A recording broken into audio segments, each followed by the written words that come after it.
한국 교회는 전 세계에 유례없는 부흥을 경험을 했습니다. 그런데 그 부흥의 불길이 조금씩 사그라들고 있죠. 교인 수는 절벽을 알 수 없이 급감하게 되어지고, 세상의 소금은커녕 스스로의 부패로 인해서 세상의 부패 정도를 선도하고 있다라고 말을 해도 과언이 아닐 것입니다. 정말 이대로 강 건너 불구경하듯 절벽으로 치닫는 교회의 현실을 지켜만 보고 있어야 하는가? 문제의 원인은 다양하겠지만 무엇보다 부모에게 부어진 성령의 그 불길이 우리의 자녀들에게 온전히 전달되지 못한 데 있는 줄 압니다.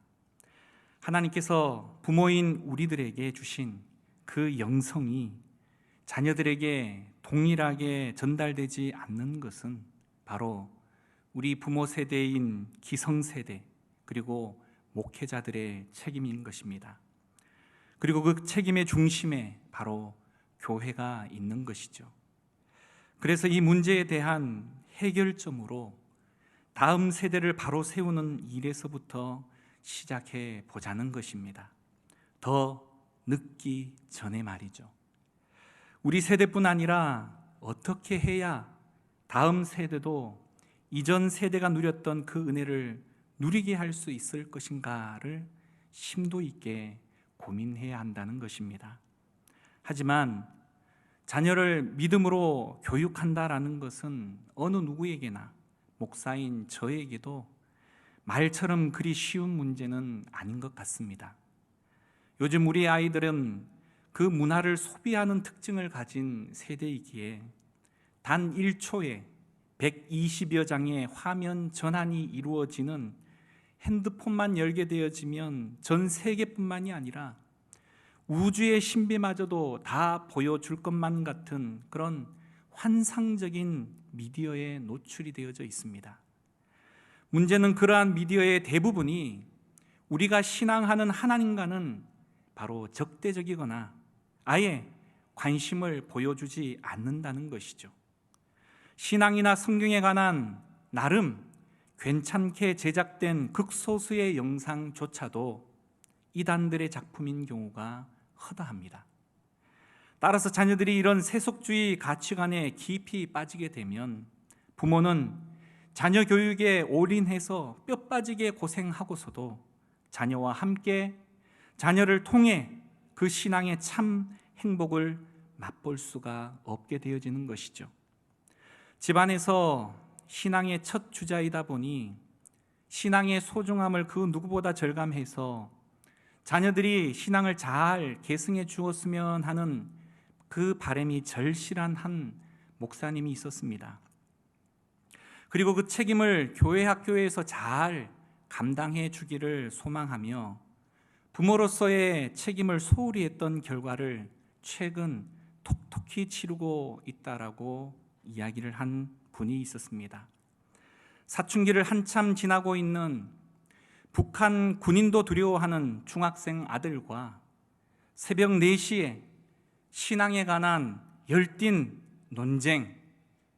논쟁이라기보다는 일방적 설교에 가까운 훈계를 1시간가량 한 결과 아들은 평소답지 않게 울그락불그락 잔뜩 화난 표정으로 한껏 목소리를 높여서 한마디를 던지고는 제 방으로 들어가 버렸습니다.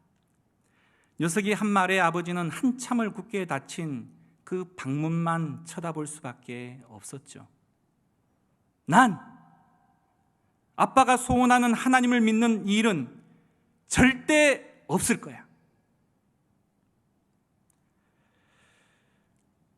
평소 별 문제 없이 교회 학교에 다녔고 불만을 토한 일이 없던 아이라 더 당황스러웠고, 부모로서 가정 안에서 아이들에게 바른 말씀 교육을 하지 못한 죄책감이 밀려왔습니다.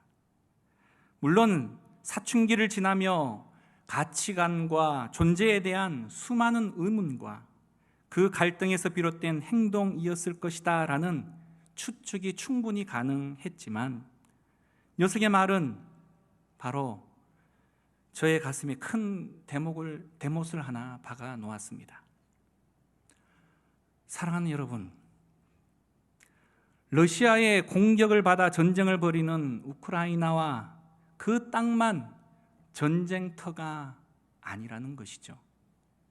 최첨단 전쟁 무기와 다양한 전략으로 공격해오는 세속주의 가치관에 대항해서 세상과는 전혀 다른 삶의 양식을 전달해야 하는 그 중요한 직책을 맡은 이들이 바로 그리스도인 부모인 것입니다. 따라서 진정한 기독교 교육이란 가정과 교회를 막론하고 세대와 세대의 단절을 극복하고 윗세대가 아랫세대에게 세상과는 좀 다른 삶의 양식과 세상과는 좀 다른 가치관을 효과적으로 전달하는 것입니다. 그렇다면 어떻게 그것을 가능하게 할 수 있을지, 저는 오늘 그 해답을 오늘의 본문을 통해서 다는 아니겠지만 일면 찾아보면서 부모로서 또한 교회가 할 수 있는 일들을 모색해 보기를 원합니다. 우리가 읽었던 여호수아 4장 19절로 24절 가운데에 21절로 23절까지 말씀을 제가 다시 한번 읽어드립니다.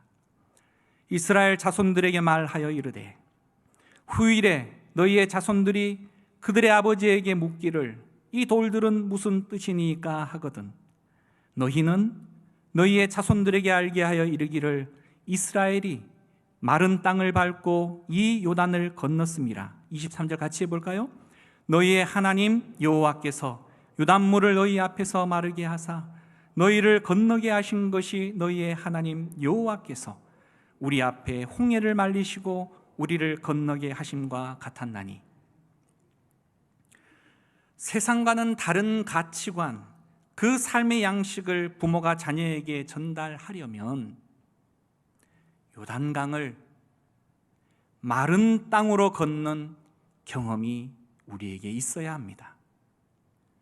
여호와께서는 이스라엘 백성이 요단강을 마른 땅으로 건넌 이후에 제사장의 발바닥에 밟고 있던 요단강 바닥에서 12개의 돌을 취해서 길갈에 세워놓고 후일에 자녀들이 이 돌이 무슨 뜻입니까? 라고 물으면 여호와께서 이 요단 강물을 마르게 하시어 우리로 하여금 마른 땅처럼 요단강을 밟고 건너게 하셨다라고 가르치라라고 말씀하고 있습니다.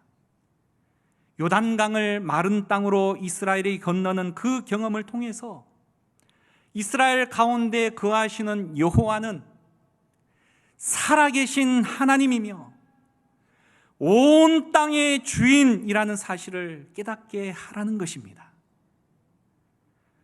홍수로 인해서 늘 고통을 당하는 고대 근동 아시아 사람들이 홍수, 혼돈의 이 물을 극복하는 그 신이 바로 살아있는 신이고 그 신이 온 땅의 주인이라고 생각을 하였습니다.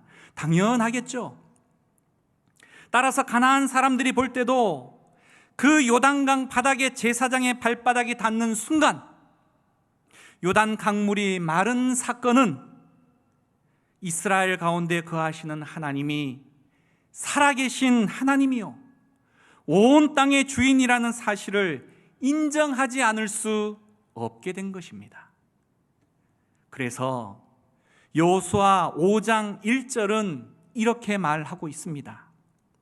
요단 서쪽의 아모리 사람의 모든 왕들과 해변의 가나안 사람의 모든 왕들이 여호와께서 요단물을 이스라엘 자손들 앞에서 말리시고 우리를 건너게 하셨음을 듣고 마음이 녹았고 이스라엘 사람들 때문에 정신을 잃었더라. 결국 여호와께서 요단강 바닥에서 12개의 돌을 가져다가 길갈에 세운 이유는 이스라엘 백성들뿐만이 아니라 열방에 하나님이 온 땅의 주인 되심을 선포하기 위해서 일종의 과시용 정복 기념비였던 것입니다.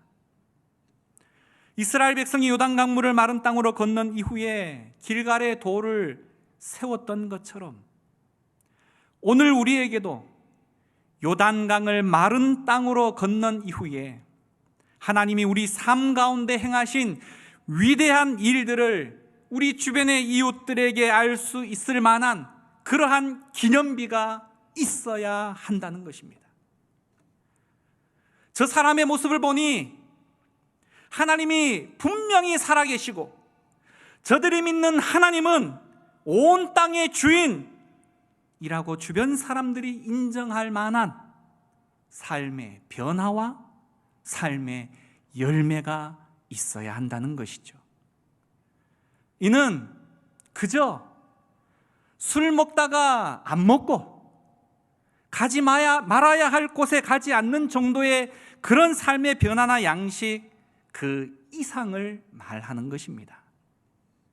신명기 6장 10절로 12절 말씀에 네 하나님 여호와께서 내 조상 아브라함과 이삭과 야곱을 향하여 네게 주리라 맹세하신 땅으로 너를 들어가게 하시고 네가 건축하지 아니한 크고 아름다운 성읍을 얻게 하시며 네가 채우지 아니한 아름다운 물건이 가득한 집을 얻게 하시며 내가 파지 아니한 우물을 차지하게 하시며 네가 심지 아니한 포도원과 감람나무를 차지하게 하사 네게 배불리 먹게 하실 때에 너는 조심하여 너를 애굽 땅 종되었던 집에서 인도하여 내신 여호와를 잊지 말고.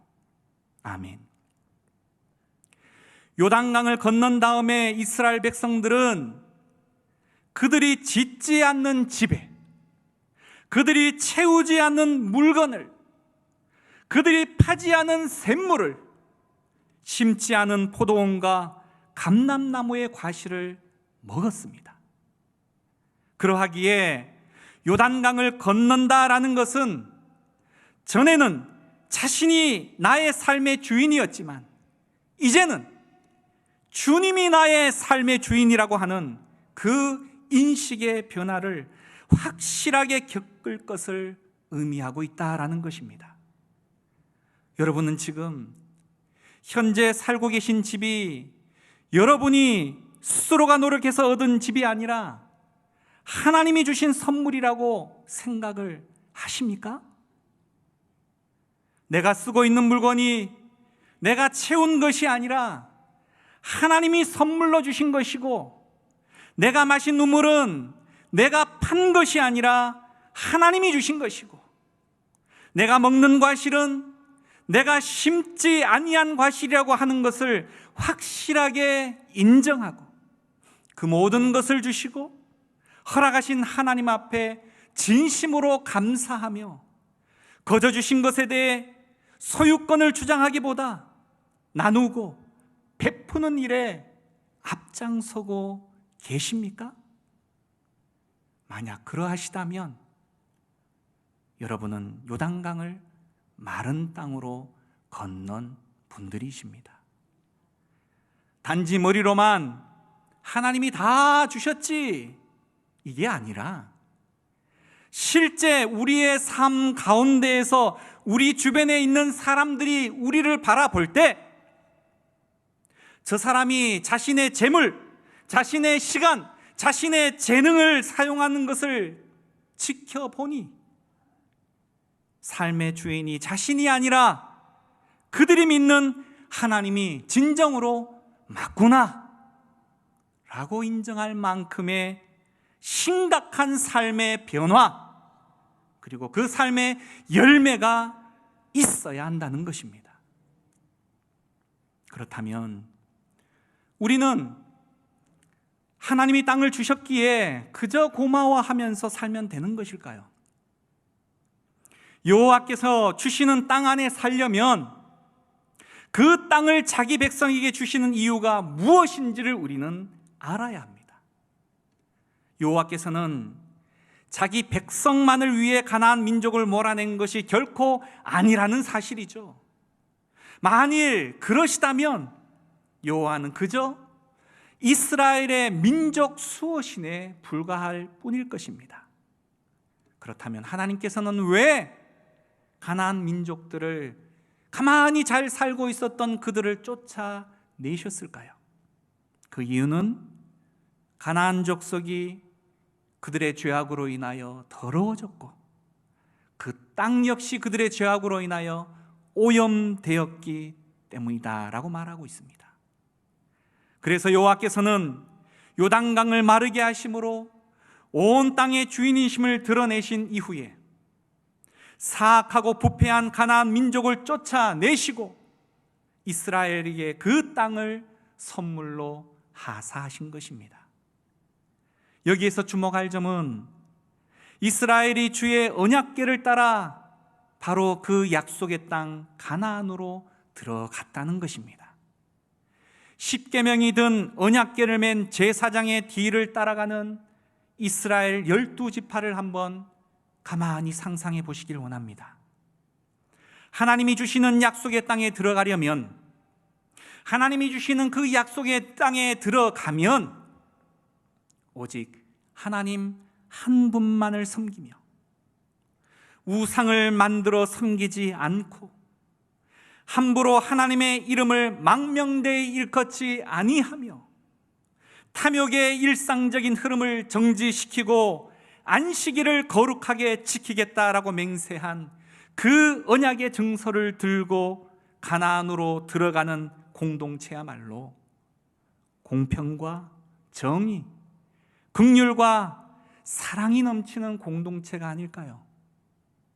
하나님이 맹세하고 선물로 주시는 땅에 들어가면 부모를 공경하고 살인하지 않고 간음하지 아니하며 도적질하지 않고 거짓 증거하지 아니하며 남의 것을 탐하지 않겠다고 피로 맹세한 그 언약의 증거궤를 들고 가나안으로 들어가는 공동체야말로 하나님이 기대하실 수 있는 공동체가 아니냐라는 것입니다.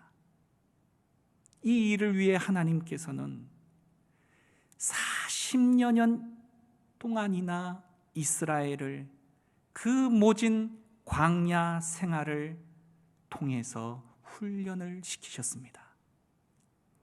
결국 이스라엘이 약속의 땅, 그 가나안 땅을 소유할 수 있었던 이유는 하나님께서 가나안 땅을 주시면 십계명의 정신, 다시 말해 공평과 정의, 긍휼과 사랑의 정신으로 그 땅에서 살겠다라고 피로 맹세하고 하나님과 언약을 맺었기 때문이다라는 것이죠. 그래서 이스라엘은 가나안에 들어간 다음 가나안 지경 배꼽에 위치한 세겜에서 하나님 앞에 제일 먼저 제단을 쌓고 지나다니는 누구든지 볼 수 있도록 율법을 돌에다가 새겨 땅에 박은 것입니다. 그들 자신을 위해서뿐만이 아니라 모든 이들에게 우리 이스라엘 민족은 이렇게 살아가겠다라는 분명한 정체성과 의지를 표명한 것이죠. 은근슬쩍 대충 살거나 내 마음대로 내 생각대로 사는 것이 아니라 내가 그리스도인, 내가 하나님의 백성으로서의 분명한 정체성을 갖고 그에 걸맞는 삶을 살겠다라고 만방에 공포한 것이나 다름이 없다는 것입니다. 오늘 여러분과 저는 한국 사회에 남아있는 부패하고 악한 가나안 세력을 몰아내고 십계명의 정신과 같이 공평과 정의, 긍휼과 사랑이 넘치는 하나님의 나라를 세우도록 부름받은 이스라엘 12지파와 같은 사명을 맡은 자들입니다. 우리가 가나안 땅을 향해 나아가면서 우리 안에 거하시는 하나님이 살아계신 하나님이요, 그분이 온 땅의 주인이라고 고백할 수 있을 만한 삶의 변화, 삶의 열매를 우리 주변의 사람들이 볼 수 있어야 합니다. 우리에게 말씀이 주어져 있고 우리 스스로에게나 하나님을 잘 알지 못하는 세상 사람들에게나 그리스도인은 어떠한 모습의 삶을 살아야 하는지에 대해 깊이 있는 신학적 해석을 다 알려줄 수는 없을지라도 최소한 상식적으로 기대되어지는 모습의 선과 정의의 삶은 반드시 살아내어야 한다는 것입니다. 그것은 우리가 언제나 하나님 앞에 서 있다라는 의식을 가지고 있을 때야 비로소 가능할 수 있겠죠. 우리가 오직 하나님 한 분을 주인으로 모시고 공평과 정의, 긍휼과 사랑이 넘치는 가정과 교회를 만들어 갈 수만 있다면 하나님께서는 땅을 차지하고 있는 악한 사람들이 아무리 유능하고 많을지라도 우리에게 그 땅을 선물로 주실 것이고 우리의 지경을 넓혀 주실 것입니다. 특별히 자녀 교육에 올인하면서도 세상과 다른 삶의 양식과 가치관을 전달하는 데 실패하게 되어진다면 우리의 자녀들은 너무나 안타깝게도 약속의 땅을 영원한 기업으로 소유하지 못하게 되어질 것입니다. 부모가 요단강을 마른 땅으로 건넌 경험을 가지고 실생활에서 여타 다른 것에 의지하는 것이 아니라 오직 하나님께 소망을 두는 철저하고 확신 있는 믿음으로 살아가게 되어질 때, 그리고 우리의 삶의 기준이 말씀을 많이 알아서 입으로 가르치는 데만 열심이기 전에 삶을 통한 분명한 증거로서 자녀 앞에 설 수 있게 되어질 때 비로소 참된 신앙 교육이 가능하게 될 줄 믿습니다.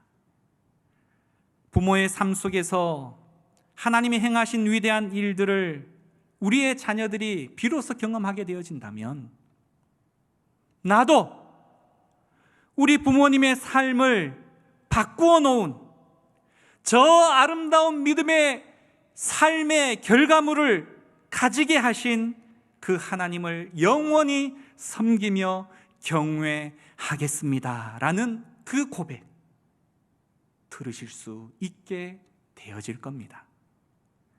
우리의 자녀들이 하늘 아버지를 그들의 아버지로 모실 수만 있다면 육신의 아버지가 해줄 수 없는 모든 것을 하늘 아버지께서 책임져 주시지 않으시겠습니까?